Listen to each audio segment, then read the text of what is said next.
This is why you don't listen to celebrities. Hey, what's up guys? Let's listen to Megyn Kelly on what she said about Kamala Harris' campaign blowing through $1 billion in just 3 short months. She reportedly paid $5 million to Megan Thee Stallion to perform at one of her rallies. And the reason she did that is because Kamala Harris could get no crowds. She had a couple when she first announced. It was like, oh, this is exciting. And there's a switcheroo. The dead guy's not running anymore. I'm in favor. And so there was a little in the beginning. And then they realized she stinks. And they weren't coming. And so they spent $5 million to say, oh, basically come to a Megan Thee Stallion concert.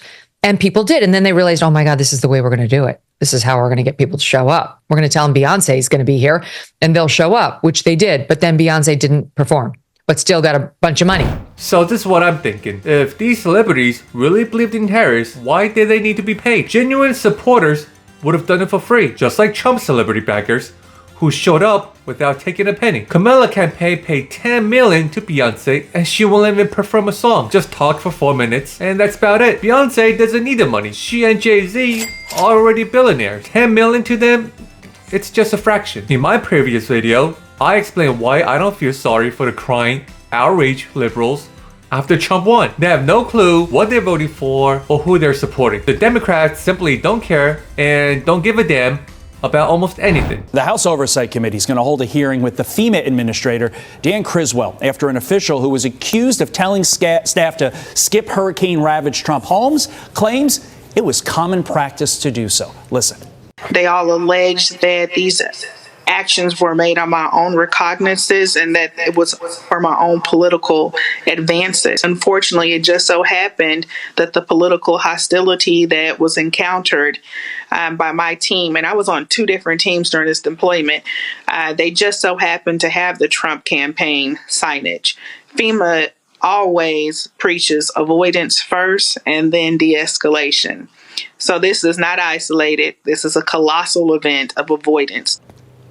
Avoidance of people who just lost everything in a hurricane. It's unbelievable the Democrats will weaponize the disaster relief too. All these scandals are starting to surface. If she hadn't spoken out about it, this would have been dismissed as one of another conspiracy theory.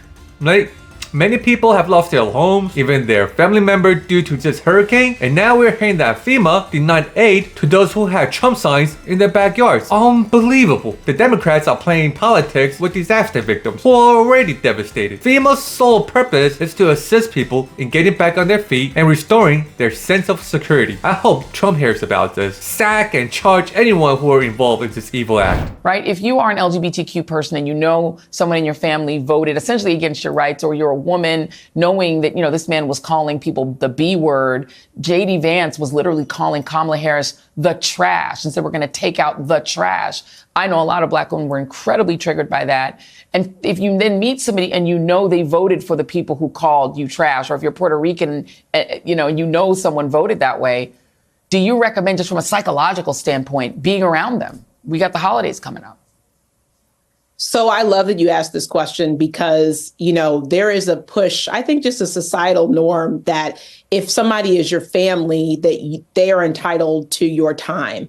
And I think the answer is absolutely not. So if you are going into a situation where you have family members, where you have close friends who have voted in ways that are against you, like what you said, against your livelihood, and it's completely fine to not be around those people and to tell them why, to say, I have a problem with the way that you voted because it went against my very livelihood and I'm not going to be around you this holiday. I need to take some space for me. And I actually talk to, adults as well as advising parents for children. I mean, I think, These people are so sick and twisted to the core. I hope they revoke their license. She's not helping. She's corrupting and destroying young minds. In fact, she needs to see a psychiatrist or even maybe an exorcist. Now that the Democrats have lost their election, they're out there destroying families. I hope that when the holiday comes, they stay home and sob. No one wants them around during Thanksgiving, Christmas, or New Year's Eve. Alright, that's a wrap, guys. Thanks for watching, and please hit the like or subscribe button. Until next time, have a great day, folks.